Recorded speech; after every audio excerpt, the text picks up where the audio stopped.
Good morning, students. Today we are going to read about the next chapter, that is the work and energy. Chapter number 4 हम लोग पढ़ने जा रहे हैं। Gravitation complete हो गया। ग्रेविटेशन के बाद दिया हुआ है बायोन्सी सिलेबस में नहीं है बेटा, तो हम लोग जस्ट स्टार्ट करने जा रहे हैं वर्क एंड एनर्जी। तो वर्क होता क्या है, जैसे हम लोग तो सिंपली अपने डेली लाइफ की भाषा में जानते हैं वर्क के बारे में। जैसे कोई भी ना कुछ भी करते हैं, पेन से लिख रहे हैं तो भी काम कर रहे हैं, चल रहे हैं, कुछ ढो रहे हैं ना, सब क्या वर्क में ही काउंट किया जाता है। लेकिन साइंटिफिक मीनिंग में वर्क का मतलब कुछ और है। जैसे यदि कोई आदमी है, सर पे कुछ बोझ लिया हुआ, कुछ वेट लिया हुआ है और वेट ले करके चल रहा है, ढो रहा है उसको, तो हम लोग तो ये कहेंगे कि वर्क कर रहा है। ठीक है, हम लोग तो यही कहेंगे वर्क हो रहा है। यदि हमारे प्लेटफॉर्म पे जो कूली होता है, तुम्हारे बैग को, तुम्हारे बॉक्स को सर पे लेकर के ढोता है, तो वर्क हम लोग यही कहेंगे वर्क कर रहा है। लेकिन साइंस की भाषा में, साइंस की लैंग्वेज में यदि कहा जा तो वहाँ पे वर्क नहीं हो रहा है, वहाँ पे वर्क नहीं हो रहा है। तो वर्क की मीनिंग साइंस के टर्म में कुछ और डिफाइन की गई है, उसको हम लोग जानेंगे वर्क होता क्या है। एक्चुअली में हम लोग कब कहेंगे कि वर्क हो रहा है और कब वर्क नहीं हो रहा है। तो वर्क की डिफिनीशन जानने के लिए, जैसे मान लो कोई इंसान है ना, कोई इंसान है किसी दीवार को धक्का दे रहा है, वह सुबह से शाम तक धक्का देता रहा, तो वो तो थक जाएगा। तो हम लोग कहेंगे वो काम किया, लेकिन एक्चुअल में देखा जाए तो उसके द्वारा किया गया वर्क की वैल्यू क्या है, 0 होगी। तो साइंस में वर्क को डिफाइन कैसे करते हैं उसको हम लोग आज पढ़ेंगे। तो देखो वर्क की डिफिनीशन, पहले हम शुरुआत करेंगे वर्क की। तो हम लोग ये जान चुके हैं, फोर्स के बारे में पढ़े हैं कि यदि किसी बॉडी पे यदि फोर्स अप्लाई करते हैं तो क्या होता है, बॉडी का वो पोजीशन चेंज करता है या चेंज करने का प्रयास करता है, ट्राई करता है। तो वर्क में ये बताया गया कि यदि किसी बॉडी पे फोर्स अप्लाई करते, मान लो कोई बॉडी है, इस बॉडी पे यदि फोर्स अप्लाई कर रहे हैं, इस बॉडी पे यदि फोर्स अप्लाई कर रहे हैं और ये जो बॉडी है यदि वह फोर्स के डायरेक्शन में कुछ डिस्टेंस डिस्प्लेस हो जाती है, क्या करती है, कुछ डिस्टेंस तक यदि वो डिस्प्लेस हो जाती है तो कहेंगे वर्क इज डन। क्या कहेंगे, work is done. When a force act on a body, when a force act on a body and body displace in the direction of the force, and body displace in the direction of the force, then we will say that work is done. नहीं, हम लोग तभी कहेंगे कि work हुआ जब किसी body पे फोर्स लगा रहे हैं, फोर्स लगाने पर बॉडी क्या होती है, कुछ डिस्टेंस तक वह डिस्प्लेस कर जाती है, मूव कर जाती है, तो बोलेंगे वर्क हो रहा है। ये फोर्स अप्लाई कर रहे हैं, बॉडी मोशन नहीं कर रही है, तो अमाउंट ऑफ वर्क की वैल्यू क्या होगा, 0 होगा।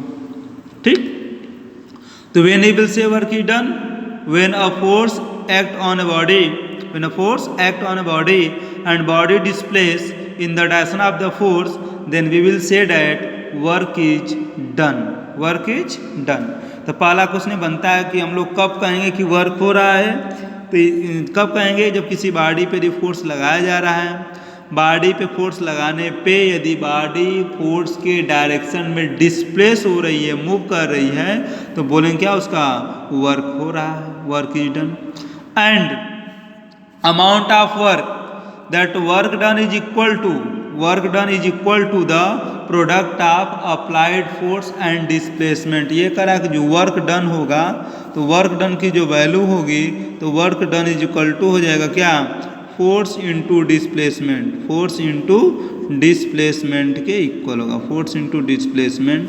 कह सकते हैं एफएस, क्या कहेंगे, एफएस। तो डब्ल्यू इक्वल टू क्या हो गया, एफएस आ गया। तो ये वर्क का फार्मूला मिल गया। वर्क इक्वल टू हो गया फोर्स इंटू डिस्प्लेसमेंट, वर्क निकल गया। वर्क के बारे में और जानेंगे। देखो वर्क का सिंबल तो W हो गया। वर्क एक स्केलर क्वांटिटी है, कैसी क्वांटिटी है, स्केलर क्वांटिटी है। वर्क का SI यूनिट देखेंगे तो जाएगा जूल, क्या होगा, जूल हो जाएगा। या इसे और क्या, इससे फार्मूला से देखेंगे तो मिलेगा न्यूटन मीटर, क्या मिलेगा, newton metre. The SI unit of work is joule और न्यूटन मीटर। ठीक, तो ये वर्क हो गया। यदि मान लो किसी बॉडी पे फोर्स अप्लाई कर रहे हैं, बॉडी डिस्प्लेस नहीं कर रही है, बॉडी रेस्ट में ही है, तो कहेंगे अमाउंट ऑफ वर्क क्या है, जीरो है। अमाउंट ऑफ वर्क क्या हो गया, जीरो हो गया। तो ये हमारा वर्क है, वर्क की डिफिनीशन है, इसके बारे में और आगे हम लोग पढ़ेंगे। वर्क पॉजिटिव भी होता है, वर्क निगेटिव भी होता है, वर्क जीरो भी होता है। यदि किसी बॉडी पे फोर्स अप्लाई कर रहे हैं, बॉडी फोर्स के डायरेक्शन में ही डिस्प्लेस हो रही है। मान लो किसी बॉडी पे फोर्स लगाए, बॉडी उसके डायरेक्शन में ही डिस्प्लेस हो रही है, तो बोलेंगे वर्क क्या है, पॉजिटिव है। किसी बॉडी पे फोर्स लगा रहे हैं, बॉडी डिस्प्लेस हो ही नहीं रही है, मोशन ही नहीं कर रही है, तो कहेंगे वर्क डन क्या है, जीरो है।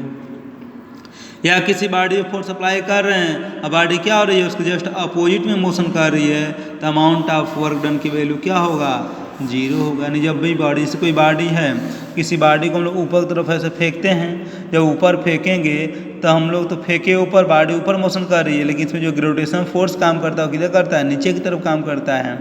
तो यहाँ पर work done by the gravitation देखेंगे तो क्या वैल्यू आएगा, वो नेगेटिव मिलेगा। क्या मिलेगा, नेगेटिव, क्योंकि बॉडी क्या हो रही थी, जस्ट अपवर्ड मोशन कर रही थी और ग्रेविटेशन फोर्स नीचे काम कर रहा था। तो ये हमारा वर्क होता है, वर्क की बेसिक डिफिनीशन है। यहाँ पे वर्क निकाला गया, वर्क इक्वल टू होता है फोर्स इनटू डिस्प्लेसमेंट। इसके बारे में और भी आगे हम लोग पढ़ेंगे, तो आगे और बताएंगे। पहले इतना डिस्प्लेस करने, ऐसे न्यूमेरिकल यदि हम सॉल्व करना है तो क्या, जितने बॉडी फोर्स, मान लो कोई बॉडी है, उस पर 2 न्यूटन का फोर्स लगाया गया, बॉडी जो है कि 5 मीटर डिस्प्लेस कर गई, तो वर्क डन कितना होगा, वर्क इक्वल टू हो जाएगा फोर्स इंटू डिस्प्लेसमेंट, तो 2 × 5 इक्वल टू कितना हो जाएगा, 10 जूल। अमाउंट ऑफ क्या हो गया, वर्क आ गया। ठीक, तो इस तरीके से वर्क की वैल्यू को फाइंड करेंगे। Okay, thank you guys.